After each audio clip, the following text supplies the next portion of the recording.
देश के इतिहास में यह पहली बार हुआ कि जंग होते होते ही रुक गई। रुक गई है जी, और इस रुकावट का ऐलान हमारी सरकार, हमारी सेना नहीं करती, अमेरिका के प्रेसिडेंट करते हैं, अमेरिका के राष्ट्रपति करते हैं। ये हमारे प्रधानमंत्री महोदय की गैर जिम्मेदारी का सबसे बड़ा प्रतीक है।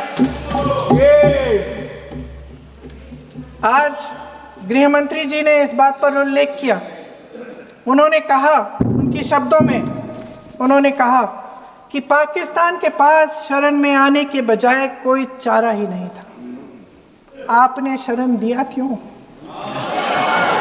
वो आते हैं आपके देश के अंदर, लोगों को मार डालते हैं, और आप उनको शरण दे रहे हैं। क्यों दिया शरण? इसका जवाब क्यों नहीं दिया है एक भी भाषण में? जैसे ये बात उठी, शरण की बात की, हमारे गृह मंत्री जी ने इतिहास में चले गए। नेहरू ने क्या किया, इंदिरा गांधी ने क्या किया, यहां तक कि मेरी मां के आंसुओं तक चले गए। लेकिन इस सवाल का जवाब नहीं दिया कि ये सीज फायर हुआ क्यों, ये जंग रुका क्यों, और तब क्यों रुका जब दुश्मन के पास कोई चारा नहीं था हमारे श्रेय में आने के बजाय। क्यों रुका ये जंग? इसका जवाब नहीं दिया। धन्यवाद। आप देंगे?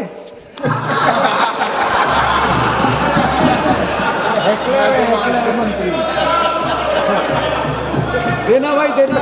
आपको टाइम मिलेगा तो, टाइम नहीं मिलेगा आपको शायद। वैसे महोदय, मेरी माँ की आंसू की बात किए, मैं इसका जवाब देना चाहती हूँ। मेरी माँ के आंसू तब गिरे जब उनके पति को आतंकवादियों ने शहीद किया, जब वे मात्र 44 साल की थी। और आज अगर मैं इस सदन में खड़ी हूँ और उन 26 लोगों की बात कर रही हूँ, मैं इसलिए कर रही हूँ क्योंकि मैं उनका दर्द जानती हूँ, महसूस करती हूँ।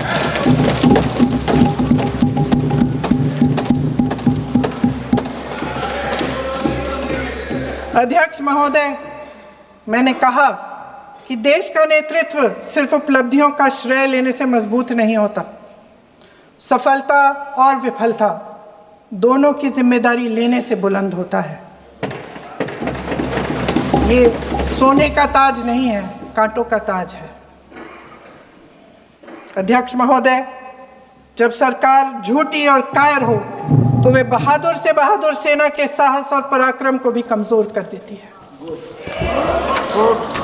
देश को प्रतिशोध के साथ साथ सबके प्राणों की रक्षा का प्रण चाहिए।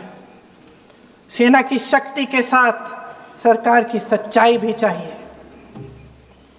महान देशभक्त शहीद इंदिरा गांधी जी, जिन्होंने सफल कूटनीति के बल पर अमेरिका के राष्ट्रपति निक्सन का मुकाबला करके पाकिस्तान का विभाजन करवाया, बांग्लादेश बनाया, 1 लाख पाकिस्तानी सैनिकों को आत्मसमर्पण करने पर मजबूर किया, उन्होंने कभी इसका श्रेय लेने की कोशिश नहीं की। ऑपरेशन सिंदूर का मकसद अगर पाकिस्तान को सबक सिखाना था तो शायद ये मकसद अभी अधूरा है, क्योंकि हमारी कूटनीति विफल रही है। एक तरफ तो भारत आत्मनिर्भरता की ओर तेज गति से आगे बढ़ रहा है, लेकिन कांग्रेस मुद्दों के लिए पाकिस्तान पर निर्भर होती जा रही है।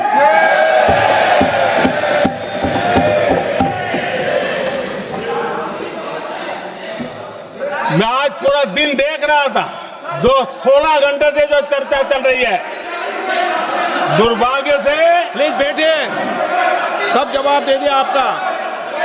आप सुनते नहीं, सबका जवाब दे दिया। प्लीज दुर्भाग्य से सुनिए जवाब।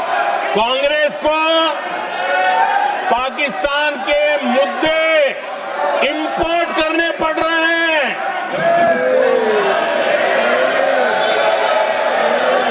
आदरणीय अध्यक्ष जी, वॉरफेयर में इंफॉर्मेशन और नैरेटिव्स की प्लीज बैठिए। बहुत बड़ी भूमिका है।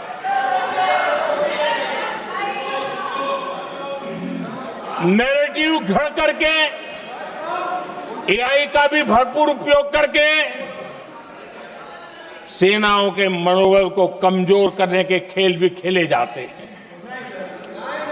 जनता के अंदर अविश्वास पैदा करने के भी भरपूर प्रयास होते हैं।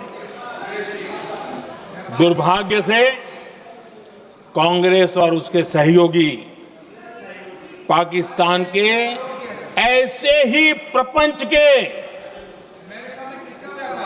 प्रवक्ता बन चुके हैं।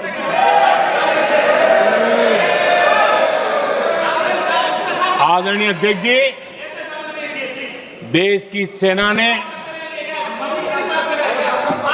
आदरणीय अध्यक्ष जी, ये तरीका है देश आपका? की सेना ने बैठिए बैठिए। देश की भाई, सेना ने सुनते रहे। सर्जिकल स्ट्राइक की बैठिए।